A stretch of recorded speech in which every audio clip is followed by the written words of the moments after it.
Muy buenas tardes, bienvenidos a este video número 35 de la interpretación de la profecía del fin. Como ustedes verán, hemos tocado muchos temas respecto a esta profecía y yo sé que al principio suena como que muy difícil, muy raro, pareciera que yo hablara otro idioma, porque la gente está habituada en las iglesias a hablar y a oír muchas cosas que se interpretaron antes del tiempo del fin. Pero la palabra nos enseña que todas esas interpretaciones, pues no era malo hacerlas.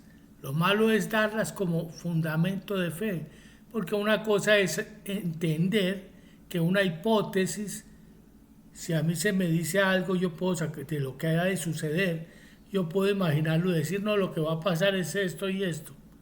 La reacción de una persona o cualquier hecho que uno se imagine que viene. Es fácil hacer una hipótesis, pero uno tiene que entender que esa hipótesis es solo una hipótesis, no, no es una premisa. Lo contrario de una hipótesis es una premisa. Una premisa es una verdad que no puede ser negada, entonces uno la tiene por cierta, como cuando yo digo el día es claro y la noche es oscura. Eso yo lo tengo por cierto y esa es una premisa, una verdad innegable. Entonces así para la Biblia es así mismo. Para uno poder entender la Biblia o cualquier libro de ley o cualquier filosofía, lo que quiera usted estudiar, necesita partir de esos puntos. Entonces en la Biblia hay una premisa clara ahí en la profecía respecto al fin, que esa profecía iba a estar reservada y guardada hasta el tiempo del fin.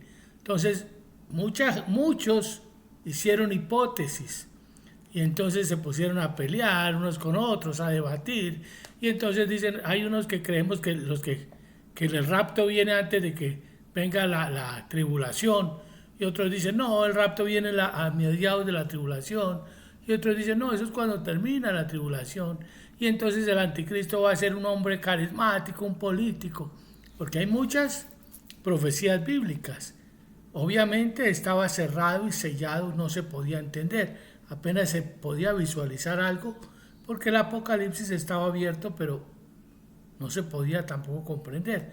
Como cuando usted tiene la mitad de un rompecabezas por piezas así separadas, obviamente que usted no sabe de qué se trata hasta que no las ponga todas las fichas. Así estaba porque el libro de Daniel estaba sellado y cerrado hasta el tiempo del fin. A Daniel se le advierte y se le dice, sella las palabras de este libro, porque esto es para el tiempo del fin. Y lo repite varias veces en el libro de Daniel. Entonces eso no lo tuvo en cuenta la iglesia a través de los siglos para poder hacer sus movimientos dogmáticos. Porque una hipótesis que es una explicación no fácil de dar, entonces cuando no se podía entender, el líder de la congregación sacaba una conclusión y la daba al pueblo. Y el pueblo ya la cogía como dogma, o sea, la tomaba como cierta, cuando era una simple hipótesis que ese pastor o sacerdote o papa, lo que fuera, estaba dando en su momento.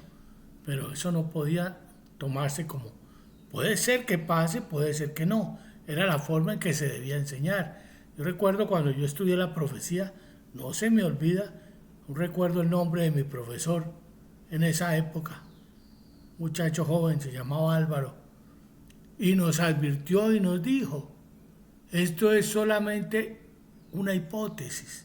Quiere decir que para una hipótesis hay otras hipótesis y cualquiera puede ser cierta. Entonces uno la profecía tenía que tomarla como lo que es. En ese momento no se entendía. Porque a partir del tiempo del fin, que es esa última semana de Daniel, que a él se le explica cuál es el tiempo del fin. Cuando se habla de las 70 semanas en el capítulo 9 de Daniel, se le dice que las 69 fueron cumplidas hasta la muerte del Mesías. Después de las 69 semanas se quitará la vida al Mesías. Y el príncipe de un pueblo que habrá de nacer destruirá la ciudad y el santuario. Entonces, eso se sabía, eso sucedió. Eso, una vez esa profecía se cumplió y pasaron las 69 semanas, entonces ya eso nos sirve como fundamento de fe para entender que nos está hablando de semanas de 7 años cada una. Entonces quedó faltando la 70ava, quiere decir que faltan 7 años una vez lleguemos al tiempo del fin. Entonces, primera situación que hay que entender es cuándo llegamos al tiempo del fin. Entonces, para eso, la misma palabra nos dice en Daniel, dice que cuando termine la dispersión del poder del pueblo santo, estas cosas se cumplirán.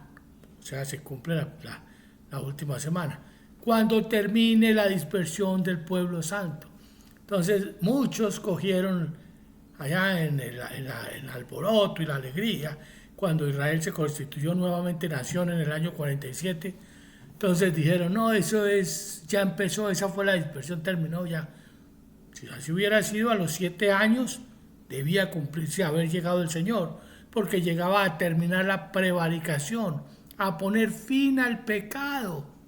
Esas cosas no se han cumplido, todavía el pecado es abundante. ¿Ve? A ungir al santo de los santos, a Jesucristo, sellar la visión y la profecía. Todavía estamos esperando que se cumpla la profecía. Entonces esas cosas no pasaron. Tendrían que haber pasado los 7 años siguientes desde que Israel volvió a su territorio. No pasó, entonces eso no era así, no se podía todavía entender. Se hizo esa suposición de que iba a suceder. ¿Van entendiendo? Entonces hay puntos específicos que hay que entender para uno estar sobre riel, sobre el tema que es realmente la profecía del fin de los tiempos. Entendido eso, tengo que saber que si ahora interpreto la profecía, tiene que ser acorde a esos 7 años en lo que está sucediendo a partir de la fecha. ¿Cuándo terminó la dispersión del poder del pueblo santo? Ya lo he explicado ahí en varios videos. El 16 de mayo del 2018, Jerusalén se constituyó nuevamente en la capital del reino, donde tenía un reino, el poder, en su capital, donde moraba el rey y donde estaba el centro de gobierno del pueblo. Esa es la capital, como decir en Washington, es la capital de los Estados Unidos, donde está la Casa Blanca y está el presidente, y ahí es donde su centro de gobierno central, la parte principal del gobierno. Entonces, es obvio, ese pueblo fue disperso en el año 70 después de Cristo, cuando los romanos entraron y cumplieron esa profecía. Desde ahí, el gobierno, el poder político del pueblo judío fue disperso, pero además de eso, el poder de la iglesia, que es el pueblo santo por donde sigue el Israel de Dios, también fue disperso, porque los apóstoles fueron dispersos, algunos fueron muertos, de todo. Eso cambió y Jerusalén pasó a manos de los gentiles hasta esa fecha. ¿Por qué? Porque aunque en el 47 Israel se constituyó como nación, la parte de Jerusalén estaba en cierta forma prohibida para los judíos. Ellos no podían edificar el templo ni nada, porque ustedes saben que eso era imposible. Por eso es que la gente cree que se va a pasar y que va a pasar y que se va a reconstruir un templo. Pero no es así, eso es otra forma dogmática de interpretar, porque cuando Jesucristo viene cumple el sacrificio y entonces el templo pasa a ser, ya no es necesario los sacrificios ofrecidos en un holocausto, en un altar, sino que ahora Jesucristo abre el camino al lugar santísimo y tenemos comunión con Dios en nuestra propia alma. Entonces, por eso la Biblia dice: ¿o ignoráis que vuestro cuerpo es templo del Espíritu Santo, el cual tenéis de Dios y que no sois vuestros? Entonces, el alma se convierte en ese tabernáculo, en ese centro de reunión con Dios, donde yo glorifico a Dios, tengo comunión con Él permanente. Entonces, ese templo congregacional, hecho de piedra, ya no se necesitaba, porque el sacrificio de Jesucristo nos lleva directamente al lugar santísimo. Entonces, esa iglesia que se quedó todavía en el sacrificio sacerdotal de tiempo antiguo, en el patio.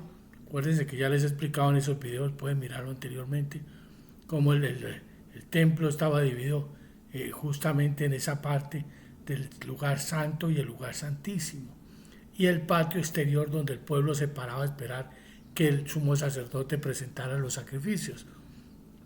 Entonces mucha parte de la iglesia permaneció en el patio, en el mismo ritual del culto sacerdotal. Prefieren ir a la iglesia cada 8 días, así como guardando el Shabbat, igual que la costumbre judía, y estar fuera mientras el sacerdote les da la palabra, cuando había que estar en el lugar santísimo, morando con él en el altar de Dios, porque ya había acceso allí. Entonces, quien entendió eso, pues ahí la Biblia también aparece en el capítulo 11 de Apocalipsis, cómo la iglesia es medida. Aquellos que vivieron en el altar, y en el capítulo 12 también explica esa iglesia guardada en el desierto, que no profanó el templo de Dios, que se apercibió, y quién lo hizo. Entonces se separa esa iglesia que es entregada a los gentiles, porque se dice, hollarán la ciudad de Dios por 1260 días. Fue hollada esa ciudad, entregada a los gentiles para ser hollada. Justamente ellos sufrieron la profanación del santuario, del templo, porque permanecían en el patio y no se dieron cuenta en qué momento esto llegaba. Esto nos sirve solamente para entender que así mismo el entendimiento de la profecía. Entonces, por eso es necesario limpiar su mente de todo dogma, quitar esos conceptos que le fueron impuestos allí, que usted tomó de los líderes, de las congregaciones, de las iglesias, porque realmente nadie lo sabía hasta entonces. Yo les conté que por muchos años yo leí la Biblia, pero no entendí la profecía, hasta que llegó el momento que se me abrieron los ojos y vi que podía entender todo. Ese libro de Daniel y el Apocalipsis, y aún el que vamos a leer hoy, de Zacarías, vamos a hablar, para que usted tenga una visión, vamos a hablar del Armagedón, para que ustedes vean ese dogma que se ha levantado sobre el Armagedón, donde se creía que todas las naciones iban a ir contra Israel y a destruirla. Pero ya les voy a explicar con la geopolítica de hoy cómo se va a suceder la guerra. Tome nota de esto que viene, que es muy interesante. Por lo pronto vamos a hacer un pequeño resumen de toda esta profecía para que a usted le quede claro los puntos que ha visto, para que lo entienda, porque si usted acaba de llegar, no va a saber ni cuál es el Israel al cual nos referimos o la palabra de Dios menciona, porque hay una división, así como la hay en la iglesia, entre esa iglesia que permaneció en el patio exterior y aquellos que fueron al santuario. ¿Ven? Porque sí había necesidad de congregarse y no dejando de congregarse. ¿Por qué dice no dejando de congregarse? Porque en el conocimiento usted iba a dejar de congregarse. Si usted aplica el conocimiento de Dios como es, su tendencia iba a ser a apartarse de la iglesia y a permanecer en el santuario. Pero es necesario mantenerse, porque hay que alimentar a todo el que está llegando. ¿Quién va llegando? Es necesario ese templo exterior, esa parte exterior, como las iglesias, son necesarias para congregar a los pequeños que van llegando. Pero en la medida en que el cristiano va madurando, se va adentrando al lugar santo y a la presencia de Dios, y a depender y a tomar de Él directamente el conocimiento. Entonces va a tener la tendencia de no congregarse de la misma forma, porque entiende el valor del patio exterior, porque hay que alimentar, ayudar y dar. Pero resulta que en el patio exterior se empieza a sectarizar y no se deja participar en la congregación, sino solamente a escuchar. Entonces, si ustedes ven en una congregación de 500 personas, si acaso, por decir mucho, si decimos que el 10%, 50 son muchos, el 5%, 25, muy pocos son los que pueden participar, y entonces de ese lugar exterior. En cambio, en el altar usted puede estar y crecer en el altar. Entonces, a veces en las iglesias no hay el campo para que una persona que esté en el altar participe en la misma forma. Entonces, va a haber esa tendencia de muchos que no tienen la tendencia a seguirse congregando en la misma forma, sino que lo hacen en una forma diferente, pero permanecen en el lugar santo, con Dios, en el altar. Entonces, por eso dice, ahí está aconsejando el apóstol Pablo, no dejando de congregarse, no dejen de congregarse porque es bueno compartir, dar, alimentarse del grupo, de la iglesia, de los hermanos, pero no porque usted vaya a tomar, como se hacía en el Antiguo Testamento, vaya usted a que Dios le agrade a través del pastor de la iglesia ni del culto. No, ese es el lugar en que usted realmente se encuentra con Él. Usted debe encontrarse con Él en el altar de Dios y congregarse para recibir bendición y bendecir a muchos. ¿Ve? Entonces, por eso se llama a no dejar. No dejar está aconsejando que se mantenga. Aún así, aunque usted esté en la presencia de Dios y en el altar de Dios, no deje de hacerlo, porque es necesario compartir con los hermanos en muchas formas. ¿Ve? Y se aprende. Y uno tiene oportunidad de dar también. Pero ya le digo, la mayoría de las iglesias son un poco cerradas, entonces uno entiende que es bien difícil para un cristiano que madure y vaya al altar de Dios permanecer en el mismo sistema religioso años y años. Eso es bueno para atraer a los demás. Bueno, es muy importante entender el concepto del Israel de Dios, porque si usted no entiende cuál es el Israel a que Dios se refiere, entonces no va a entender esta lucha final del Armagedón, porque hay una batalla grande, bien compleja. Ahí la vamos a ver ahora en Zacarías y usted se va a dar cuenta de que no es como uno creía que iba a ser, que decía que se iban a reunir allí en el Valle del Armagedón todas las naciones contra Israel y entonces el Señor vendría. Sí es contra Israel, contra el Israel de Dios, que es el pueblo de Dios. Pero ustedes se van a dar cuenta que el rapto sucede justamente antes de la batalla del Armagedón. ¿Qué quiere decir? Que Jesucristo viene por su iglesia o por su Israel de Dios. Decimos que el Israel de Dios es todos aquellos descendientes de Abraham, Isaac, Jacob, digo descendientes en ideología, o sea, en respecto al judaísmo, y que pasaron a través de Jesucristo. Y después de haber recibido a Jesucristo en el mundo gentil o dentro del mismo judaísmo, es el Israel de Dios. Entonces, todo ese Israel de Dios es el que libra esa batalla final contra el anticristo. Entonces, por eso es que las hipótesis que se habían hecho, se creía que el anticristo pues venía a venir, unos dicen del oriente, que esos son de los persas, que siempre han sido enemigos de Israel, y entonces se busca el enemigo respecto al mundo judío. Y no es así. Acuérdense que todo el pueblo de Dios para Dios es uno, que fueron los que creyeron, y es santo el que pasó a través de Jesucristo. Ese es su pueblo. Sea gentil o sea judío, ese es su pueblo, ese es su Israel. Pero de lo demás, solamente son dogmas. Solamente son... Ahora todos los pueblos tienen la oportunidad de reconocer a Jesucristo.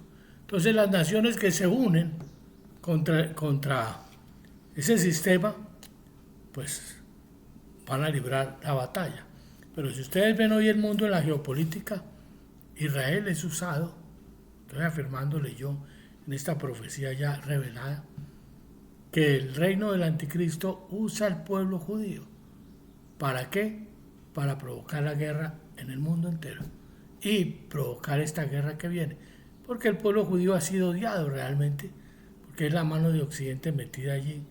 Los orientales ocuparon por mucho tiempo esa parte, pero el pueblo de Israel sí tiene una promesa de Dios, de que el Señor viene a traer su Jerusalén y a redimir su pueblo. Entonces fíjese cómo se libra esa batalla. Vamos aquí al libro de Zacarías capítulo 14. porque ya hemos leído en Apocalipsis cómo se libra la batalla. He aquí el día de Jehová viene y en medio de ti serán repartidos tus despojos. Está hablando a Jerusalén. En medio de ti serán repartidos tus despojos. Pero yo reuniré a todas las naciones para combatir contra Jerusalén. Y la ciudad será tomada y serán saqueadas las casas y violadas las mujeres y la mitad de la ciudad irá en cautiverio, mas el resto del pueblo no será cortado de la ciudad.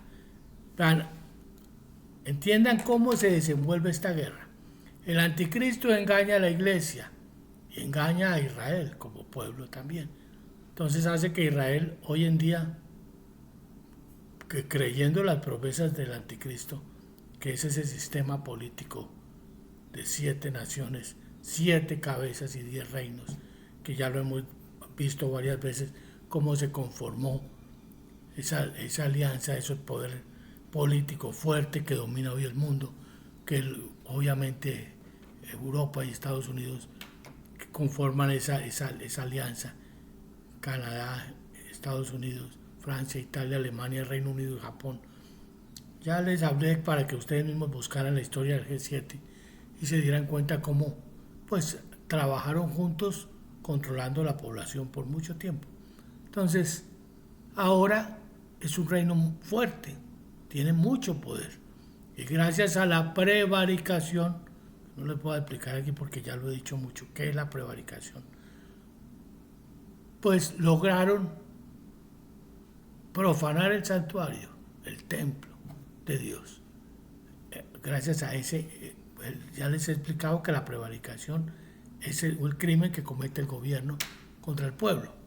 Por eso usted ahora no sabe quién tiene la razón, si el gobierno está bien, si está mal. Usted no sabe si confiar o no confiar en él porque dicho tantas mentiras que y hasta tienen controlado el mundo, en un control en que nunca se vio. Yo ahora estoy en Colombia y no puedo hablar claramente porque vaya que hay algoritmos que controlan y saben lo que uno dice y de una vez le cortan lo que sea, le suspenden el canal, le suspenden el Facebook. Ustedes ya saben esas cosas que no hay ni necesidad de hablar. En un sistema como nunca se vio antes y con un poder, estoy en mi casa, del cuarto y estoy hablando y aunque hable suave, mire, esto va al mundo entero. ¿Eso cómo se llama? Ciencia, poder. Entonces tienen el poder de saber dónde está cada persona en el mundo. Ven, pueden seguirlo. Va a llegar el momento en que va a ser imposible de esconderse, ni para comprar ni para vender. Entonces una tecnología y un avance como que, dígame si usted 50 años atrás hubiera podido interpretar esto. Imposible, absurdo. Por eso es que el Señor decía ahí en esa profecía que esto era para ser entendido en el tiempo del fin, nada más. Usted sabía de semiconductores, de tecnología nanobótica. ¿Usted sabía algo de eso? No, usted vino a saber eso aquí hace 2, 3 años atrás. Usted no sabía ni para qué eran los semiconductores, que se habla tanto de eso. ¿Ven? Aquí yo ya lo he explicado. Entonces, es increíble. Entonces, tener tanta interpretación profética, tanta doctrina, referente a cada cosa, al rapto, referente al anticristo, a cómo se iban a librar esas guerras, antes de tiempo, es absurdo. Por eso son solo hipótesis. Deseche, como dice el apóstol Pablo, desecha las fábulas profanas y de viejas, nuevamente con el perdón de las damas, porque es necesario entrar con un fundamento, con una premisa, teniendo en cuenta lo que ya se ha cumplido. Entonces yo le estoy hablando de cosas claras. 16 de mayo del 2018, Jerusalén se constituyó nuevamente la capital del Estado de Israel. Poca cosa, eso de que el pueblo de Israel, los judíos, hubieran tenido tierra hace casi 80 años, eso no es nada, no había pasado nada. Pero que Jerusalén se constituya en la capital del Estado de Israel, claramente se cumple esa profecía. De ahí para acá, solamente hay que encajar las piezas y usted va a entender lo claro que es esto. Entonces Israel, ese pueblo, Jerusalén, perdón, que al ser constituido capital del Estado de Israel, se echó el mundo musulmán encima. Eso no fue como, él no lo hizo para cumplir la profecía, lo hizo como parte de poner los ánimos más fuertes contra Israel. Y entonces si usted a todo eso le suma lo que ha hecho Israel ahora, usted ve con sus vecinos, pues tiene los ánimos hirviendo de ese pueblo musulmán, que es enorme de grande y que ha sido ultrajado en su cara. ¿Sí? Una provocación clara. Entonces todo este reino, este imperio del anticristo usó a Israel para todo este propósito, lo usa, para que los ánimos se exasperen a tanto que estamos al borde de provocar un caos, que es justamente lo que dice aquí en Zacarías. Sigamos leyendo. Y mire, después saldrá Jehová, peleará con aquellas naciones como peleó en el día de la batalla. Entonces son dos batallas las que tiene que librar Israel. Israel y la iglesia. El objetivo principal es el pueblo de Dios.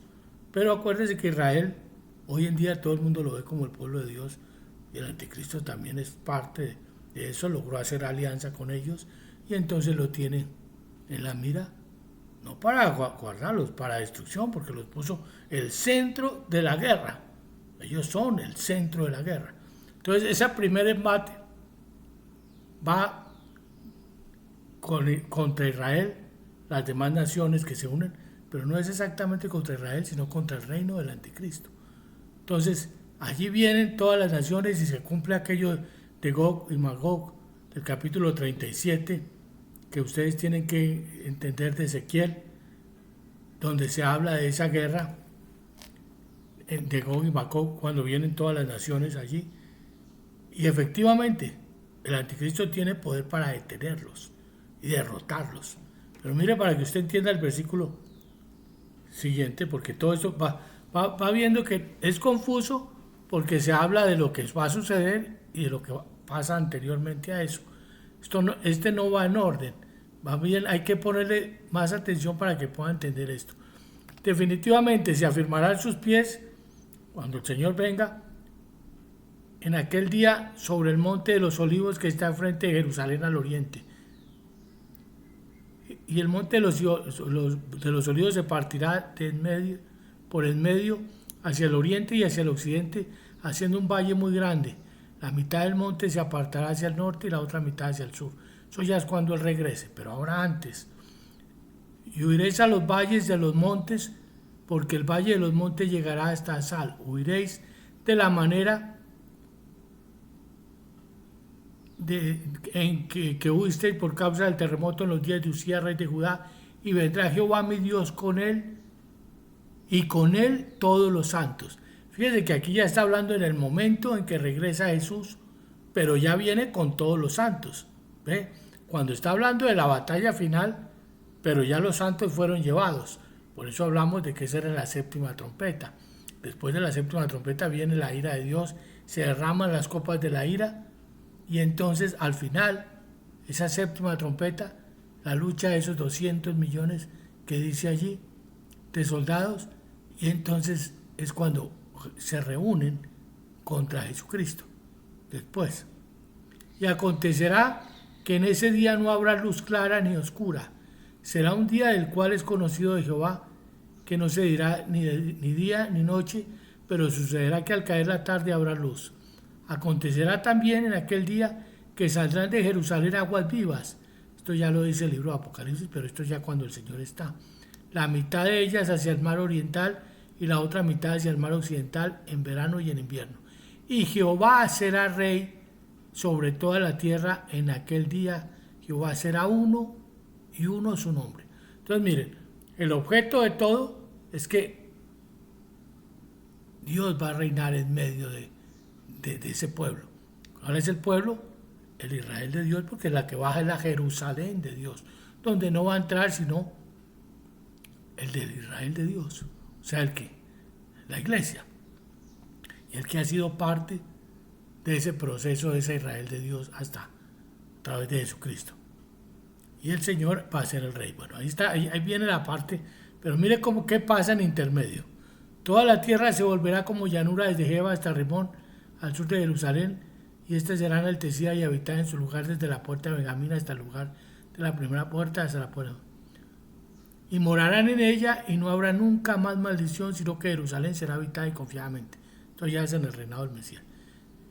Y escuchen, aquí vienen partes donde se nos explica ya qué sucede en esa guerra. Y esta será la plaga con que herirá Jehová a todos los pueblos que pelearon contra Jerusalén. La carne de ellos se corromperá estando ellos sobre sus pies. Ustedes ven eso cuando pasa esa onda nuclear, cuando estalla una bomba de esas, dice que aquí se consumirán los ojos en sus cuencas y su lengua se deshará en su boca, y antes de que caiga ya está deshecho. Y acontecerá en aquel día que habrá entre ellos gran pánico enviado por Jehová, y trabará cada uno de la mano de su compañero y levantará su mano contra la mano de su compañero. Y Judá también peleará en Jerusalén, y serán reunidas las riquezas de todas las naciones de alrededor, oro, plata, vestir y gran abundancia. Así también será la plaga de los caballos, de los mulos, de los camellos, de los asnos y de todas las bestias que estuvieran en aquellos campamentos. Y todos los que, mire este versículo tan importante, y todos los que sobrevivieren de las naciones que vinieron contra Jerusalén subirán de año en año para adorar al Rey, a Jehová de los ejércitos, y celebrar la fiesta de los tabernáculos. Ahora sí, concluyo. Cuando yo hago una hipótesis, tengo que hacerla que no contradiga ningún texto bíblico, porque esa es la fuerza de la afirmación que uno hace. Para hacer una hipótesis no debe contradecir ningún texto bíblico. Aquí se habla de dos guerras reales, dos momentos de guerra real. Uno, cuando viene todos esos pueblos de ese reino del sur, viene sobre Israel, porque allí se van a reunir. Porque acuérdese, usted estudia Daniel 11, que lo hemos visto también, cómo se mueve la guerra, y entonces habla de todos los fuertes que se meten en la guerra, Rusia, China, la India, todo ese Medio Oriente se une ahora, Siria, Irán, Irak, todos se levantan contra la fuerza del anticristo. Y toda Europa, la OTAN, Estados Unidos, pues son el centro de eso, el apoyo a Israel. Y entonces es allí donde pues obviamente que la fuerza del sur no tiene poder sobre ellos, contra este sistema del anticristo. Entonces obviamente que allí se inicia esa guerra nuclear. Por eso si usted ve las noticias hoy, vea cómo ya está desplegada toda la fuerza occidental de la parte de Estados Unidos, y la OTAN está también regada por toda parte, preparados para eso. Están preparados. En este momentico el panorama nos muestra que ya todos los ejércitos están listos para esa batalla. Entonces están en el momento donde hay más tensión, porque por un detallito se prende. Mire, este sábado que viene ya anunciaron que se reúne el presidente Trump con allí el mandamás de Irán, el ayatollah, y para darle el ultimátum de que o firma un tratado de paz de no proliferación de armas nucleares para él, pues que no puede construir un arma nuclear, o se atiene a las consecuencias. ¿Qué creen que va a pasar? Mire el reloj, mire la hora. Estamos terminando los 7 años. Ahí no va a pasar nada. Ahí no se va a firmar nada. Ahí se inicia la guerra. Lo que viene ya es esa parte, esa primera parte, donde se empiezan a usar las armas nucleares y aparentemente es el fin. Va a sufrir Israel, buena parte de Israel va a sufrir los daños. De esto estoy hablándole, yo calculo en las próximas semanas, de un momento a otro. Porque allá el sábado es la reunión, De ahí si alargan un poquito, dudo, viene lo que debe venir. Y después de eso, después de esa guerra donde se frena todas esas naciones que vienen contra Israel, porque ellos todavía pueden frenarlo porque tienen las armas para hacerlo. Entonces ahí es donde, en ese momento que se levanta esa guerra nuclear, esa guerra es donde divisan a Jesucristo que viene. Se dan cuenta que viene Jesucristo. Y entonces ahí es donde él se asusta. Miren las noticias, para cuando ustedes vean eso, si todavía tenemos transmisión, van a ver la cara del anticristo ya a través de los suyos. Donde lo único que les asusta es la venida de Jesucristo. Entonces ahí es donde se va a hacer la guerra, a hacer lo que tiene dispuesto.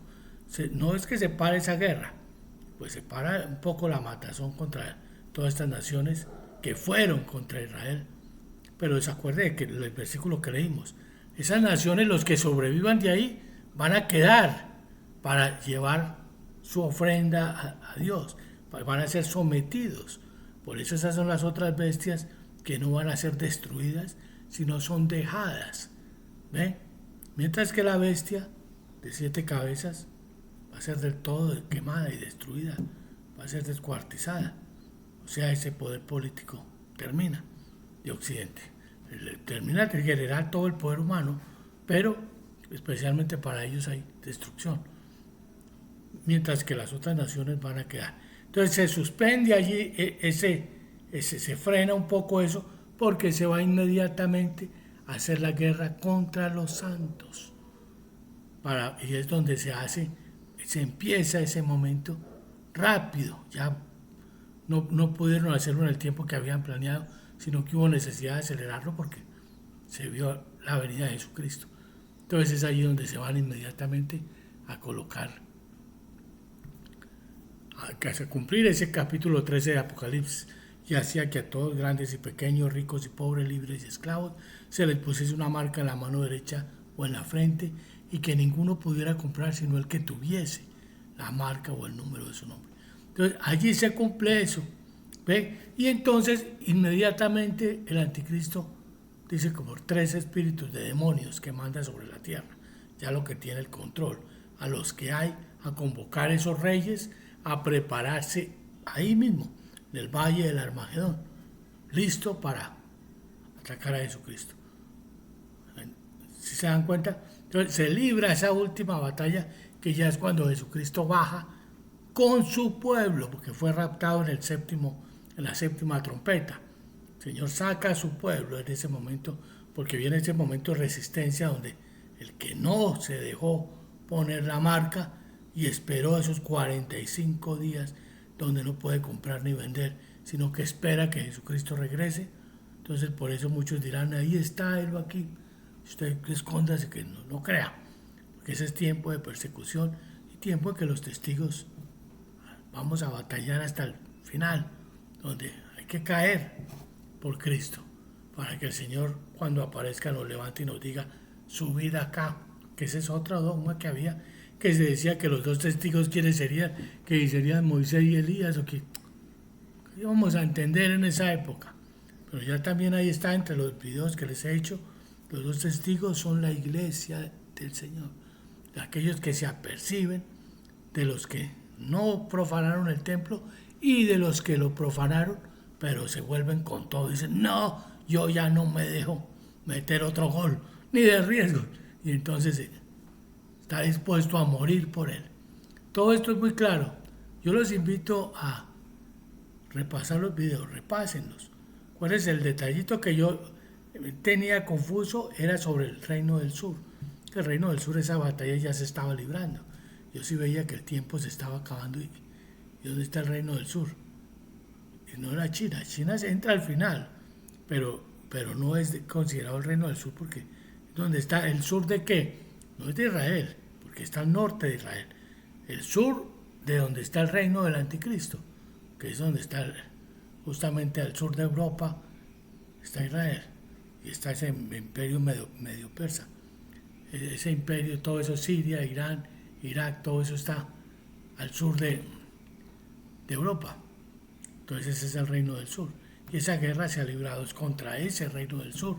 Y se suspendió como dice la Biblia, pero y se sentaron en una mesa y hablarán mentira tratando de hacer creer que iban a hacer una tregua, firmar un tratado de paz. Nunca pasó, no va a pasar, al contrario, estamos próximos a que esto se suceda. Entonces ustedes van a oír que se sucede la guerra allá. Israel va a sufrir tremendamente porque tiene las dos guerras. Tiene esa guerra donde es protegida por el reino del anticristo contra todas las naciones, pero luego va a ser saqueada de todo, porque además de eso tiene que pelear con el anticristo. Cuando ellos se den cuenta, cuando la abominación desoladora se siente en el lugar de Dios, entonces ellos se van a despertar también, muchos de ellos se van a despertar y van a irse en contra de ese reino y van a sufrir la persecución que está sufriendo la iglesia hoy. ¿Ven? Entonces también la van a sentir y van a ser parte de eso, donde dice ahí la Biblia que el versículo que acabamos de leer, que la mitad de ellos va a ser saqueada, violada sus mujeres, de todo, va a ser terrible. Es ese tiempo de persecución antes de que viene el rapto allí y luego la preparación para la batalla del Armagedón. Pero mientras tanto, entonces se van preparando, las naciones se reúnen, los reyes de la tierra, por esos espíritus de demonios que llevan a convocar a todos a la guerra, a esa guerra final. Entonces, el tiempo entre una y la otra no es mucho, pero ahí está la diferencia.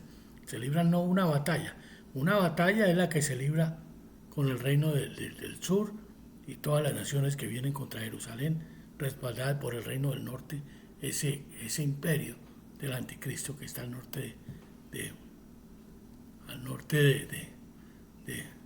sur, de los países musulmanes.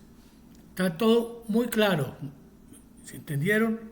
Anoten sus preguntas si no lo han entendido. Todo lo que ustedes tengan, cualquier inquietud que tengan, pregúntela. No les dé miedo, no les dé temor, porque yo sé que la persona cuando empieza a entender entra en pánico y como que no quiere preguntar, prefiere dudar y decir yo como quiero creer que no va a ser así, pero así va a ser. Así que continúen, compartan, porque el tiempo que nos queda es muy poco. Aprovéchelo entendiendo. Dios los bendiga.